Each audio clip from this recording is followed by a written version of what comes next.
Nipawa is in the unique position of being in the center of 4 physiographic regions. And because of that, the wildlife is different in each of those regions, and it is available to anyone from Nipawa within half to 3/4 of an hour. One of the areas is Riding Mountain National Park, another is the Sandhills area just south of Carberry, and of course there's the Prairie Land area and the Pothole region. We'll start off with a little bit about Riding Mountain National Park. Of course, Riding Mountain National Park is an ideal place for nature lovers and photographers. The animals are quite tame and allow a photographer to take some wonderful pictures. We have lots of moose and elk and bear, and photographers just love to travel in the many roads in Riding Mountain National Park.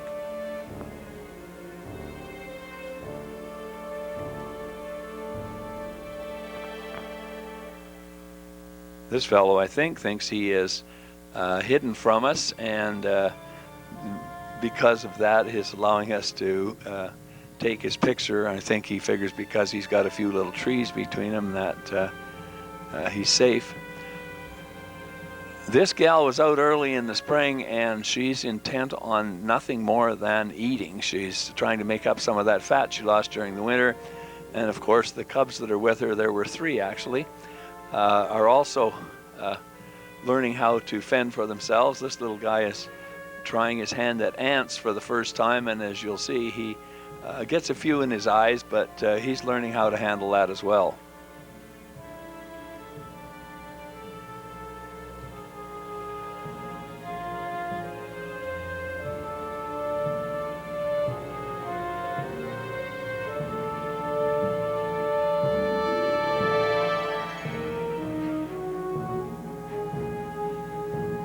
Riding Mountain National Park also has a large herd of buffalo, and they are easy to photograph. They are wild, of course, but they are in a large penned-in area. Also in the area around the park particularly, there are lots of beaver dams and so on, and of course when you've got a beaver dam, you have got lots of activities. Beavers are known for the fact that they supply an area where water birds and shorebirds and moose and animals like that can enjoy the ponds that they make with their dams.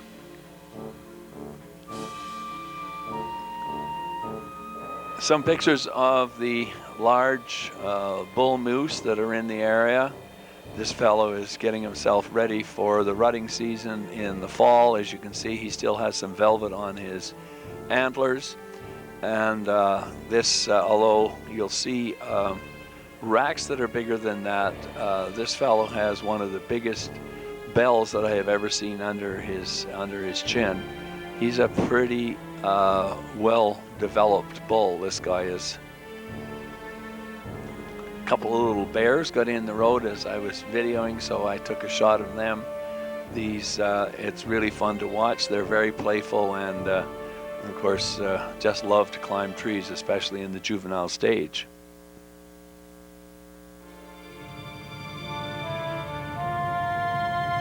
Elk abound in the park, especially in the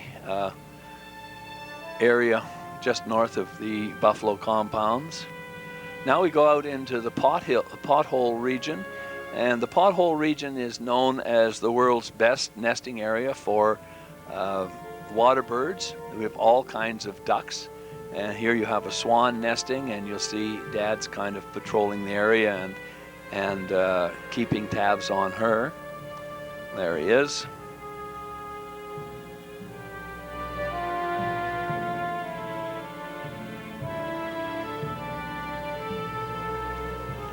Of course, you have all of the other birds that live along the in the reeds along the shores, the red-winged and tricolor blackbirds. They abound in the area. Quite a few yellow-headed blackbirds as well. In some of the areas, this is a pond that is fed by Stony Creek, and Stony Creek is noted for the fact that there are thousands of small trout, and the pelicans love to get together and herd them into a grouping and gorge themselves on these small trout. As you see there, they're eating here. And of course we have our Canada goose. There are Canada geese all along in the nesting areas and along Boggy Creek just south of Neepawa.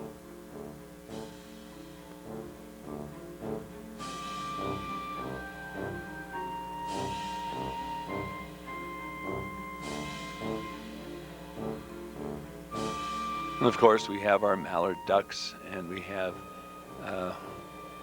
well, lots of kinds of ducks. There must be 10 or 15 different kinds of ducks. We have mergansers and phalaropes and coots and all of the normal shorebirds.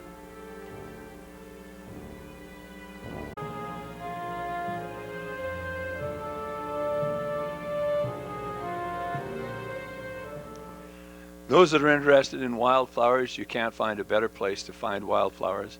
You have the mountain-type wildflowers in Riding Mountain National Park, and of course down in the flatlands right around Neepawa you have all the meadow types, and then of course we have 2 or 3 large swamp areas in the area that give you the swamp flowers as well. A terrific area for people who are interested in wildflowers. And of course there are fox dens around. There are 2 fox dens each year right on the side of the road. Anybody who's interested in videoing foxes or taking pictures of them has a chance. You just stop your car and wait for about 10 minutes and they will all come out and play. This particular den had 4 young ones, and of course they come out and played for us all the time. It takes a minute or 2 for them to come out of the den, for them to realize that you're not going to do them any harm.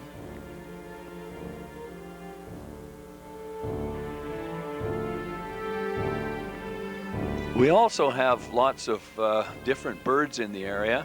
There is a large rookery of great blue herons just south of Neepawa, and because of that large rookery there are great blues in all the small ponds around the area.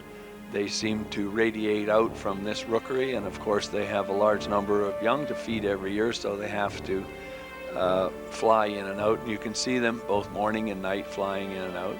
Here we have a red-tailed hawk feeding its young in the nest, and lots of these kinds of nests around for people who are interested in doing some videography or taking some stills. And of course there are always horned owls around.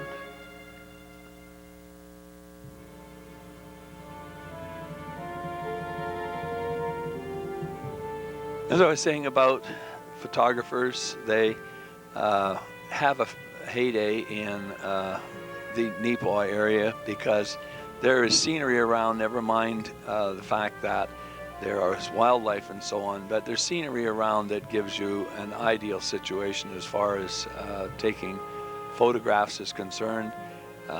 We have 2 or 3 lakes in the area that give you the background that you need. And of course we always have in the summer ideal